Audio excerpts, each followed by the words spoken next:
25 April 2023 महाराष्ट्रातील चंद्रपूर शहर सकाळची वेळ होती आणि 45 वर्षाचे हेड कॉन्स्टेबल जयंत बल्लावर आपल्या ड्युटीसाठी तयार होत होते.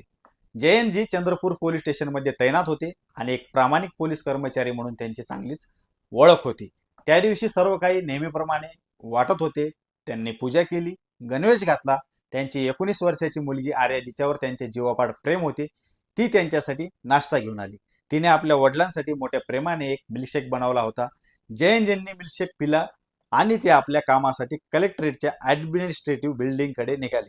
पण त्या दिवशी नशिबात काहीतरी वेगळंच होतं. ड्युटीवर पोहोचताच जयंतजींना अस्वस्थ वाटू लागलं. छातीत थोडंसं धडधड वाटू लागली होती. ते इमारतीजवळ पोहोचलेच होते की अचानक चक्कर येऊन जमिनीवर कोसळले. आजूबाजूच्या लोकांनी त्यांना तातडीने शासकीय वैद्यकीय महाविद्यालयात दाखल केले, पण तोपर्यंत खूप जास्त उशीर झाला होता. डॉक्टरांनी त्यांना मृत म्हणून घोषित केले. जेव्हा ही बातमी घरी पोहोचली तेव्हा एकच खडबड उडाली. त्यांची मुलगी आर्या, तिची अवस्था पाहून सर्वांचे मन जे आहे हे सुन्न झाले होते. आपल्या वडिलांच्या मृतदेहाला बिलगून ढसाढसा रडत होती.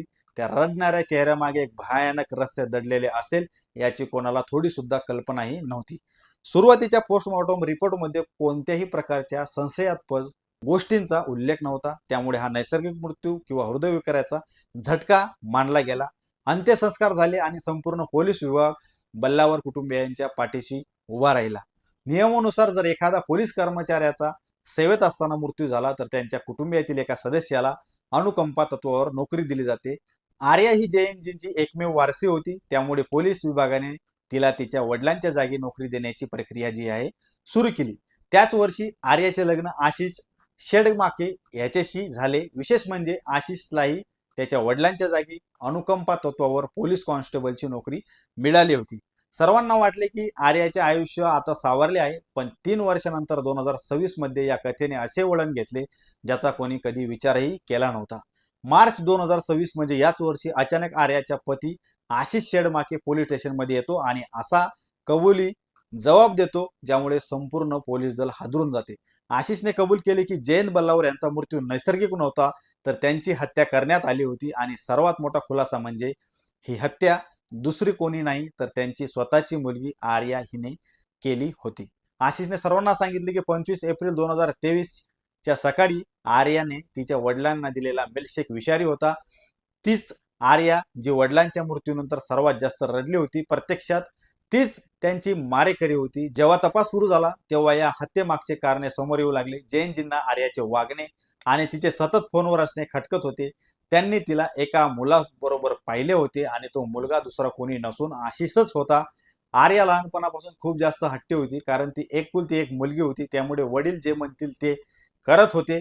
जेव्हा वडिलांनी तिच्यावर बंधने घातली तेव्हा तिला त्या आपल्या स्वातंत्र्यावरची संकटे वाटली. तिला वाटले की तिचे वडील तिच्या आणि तिच्या प्रेमाच्या आड येत आहेत, म्हणून तिने आपल्या वडिलांनाच मार्गातून हटवण्याचा निर्णय घेतला. पण यामध्ये आणखी एक भयानक पैलू आला होता, तो म्हणजे नोकरीची हाव.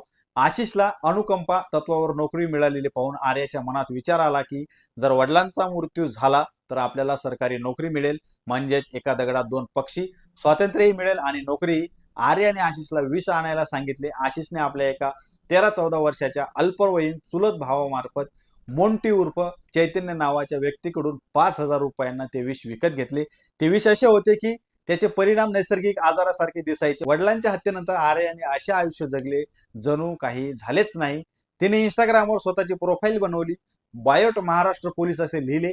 ती नवीन नवीन ठिकाणी फिरायला जायची, पार्ट्यांचे फोटो टाकायची आणि आशिष सोबत रोमॅन्टिक व्हिडिओ पोस्ट करायची. पण पापाच्या पायावर उभी असलेली नाती जास्त काळ टिकत नाहीत. 2025 मध्ये आर्याचे पोलीस ट्रेनिंग सुरू झाले, पण त्याच दरम्यान आशिषला त्याच्या बेशिस्त वागण्यामुळे नोकरीवरून काढून टाकण्यात आले. येथूनच गोष्ट बदलली. आशिष बेरोजगार झाला आणि आर्याचे वागणे त्याच्याबद्दल बदलले. आशिषला वाटू लागले की आर्या आता त्याला ओझे समजत आहे. तिला पोलीस दलात सामील झाल्यावर ती आपल्याला सोडून देईल अशी भीती त्याला वाटली.